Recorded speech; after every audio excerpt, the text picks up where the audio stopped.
मुख्यमंत्री कार्य प्रशिक्षण योजनेतील विद्यार्थ्यांना शासकीय नियम, शासकीय सेवेत अथवा करार पद्धतीने नोकरीमध्ये समावेश करण्यासाठी प्राधान्य द्यावं असा अध्यादेश राज्य सरकारकडून काढण्यात आला आहे। सांगली जिल्हा कौशल्य विभागाला तसा आदेश देखील प्राप्त झाला आहे। अशा पद्धतीचा अध्यादेश राज्यातल्या इतर जिल्ह्यामध्ये देखील काढण्यात यावा।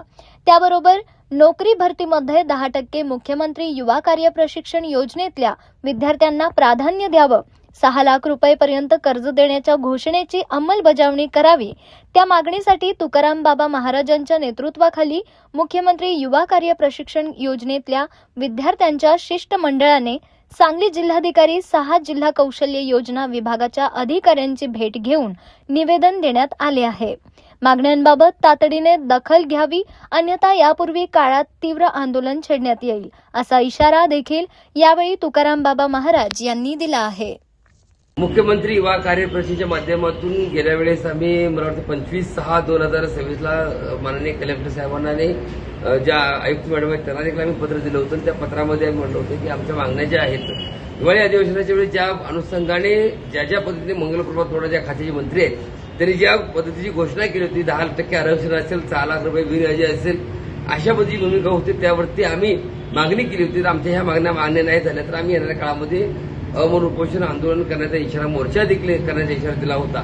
त्याच अनुषंगाने त्याची गंभीर दखल घेऊन माननीय कलेक्टर साहेबांनी आणि आयुक्त मॅडम यांनी सुंदर पत्र काढलं। त्या पत्रामध्ये 4.5चा मुद्दा जो मुद्दा गेले अनेक दिवस वगळला गेला होता, तो मुद्दा त्यामध्ये वर करून त्या मुद्द्याच्या अनुषंगाने राज्यामध्ये पूर्ण राज्यामध्ये सांगली जिल्ह्यामध्ये पहिल्यांदाच हे पत्र निघालेलं आहे। आणि त्या पत्रामध्ये असं म्हटलं की ज्या आस्थापनामध्ये ज्यांना ज्यांना गरज वाटते त्या ठिकाणी त्या मुलांना रोजगाराला उपलब्ध करून घ्यावं। माझी विनंती आहे की ते पत्र निघालं, त्या पत्राचं स्वागतच आहे। त्या संदर्भात आम्ही प्रशासकाचं मनापासून आभार मानतो। पण नुसतंच ते पत्र सांगली जिल्ह्यापुरतं मर्यादित न राहता महाराष्ट्रातील 36 जिल्ह्यामध्ये प्रत्येक जिल्ह्यामध्ये अशा पद्धतीचं पत्र निघणं गरजेचं आहे। नुसतंच पत्र निघणं गरजेचं नसून त्यामध्ये 10.5चा मुद्दा जो आहे, 4.5चा जो मुद्दा आहे, त्या 4 मुद्द्याच्या अनुषंगाने त्या मुलांना रोजगार उपलब्ध होणं गरजेचं आहे। महाराष्ट्रामध्ये 10% आरक्षण ज्या पद्धतीने तुम्ही देणार त्याचा उल्लेख त्या पत्रामध्ये होणं गरजेचं आहे। एवढंच नाही, 6 लाख रुपये आपण देतो म्हणतो, तर महाराष्ट्रामध्ये आतापर्यंत कुठल्या मुलांना पत्र त्या माध्यमातून 1 रुपया बिनव्याजी मिळाला ते देखील त्या ठिकाणी ज्याचं वय मर्यादा संपलेलं आहे त्या मुलांना त्याचा उपयोग तो होऊन जाईल। असे वेगवेगळ्या मुद्द्याच्या अनुषंगाने पुन्हा एकदा माननीय कलेक्टर साहेब, आयुक्त मॅडमांना पत्र दिलेलं आहे। आमच्या मागण्या जर येणाऱ्या काळामध्ये ह्या मागण्या होत किती हेलपाटे खावं, किती जन्माहून ह्याला पाणी वाहता मला कलेक्टर ऑफिसला हेलपाटे खाऊन माणूस मरून जायची परिस्थिती आज निर्माण झालेली आहे। माझी सरकार मायबाबरी विनंती आहे, या मुलांचा अंत बघू नका, या मुलांना वाऱ्यावरती खेळू नका। एक पत्र दाखवलं, समाधान वाटलं म्हणून आम्ही गप बसू असं नाही।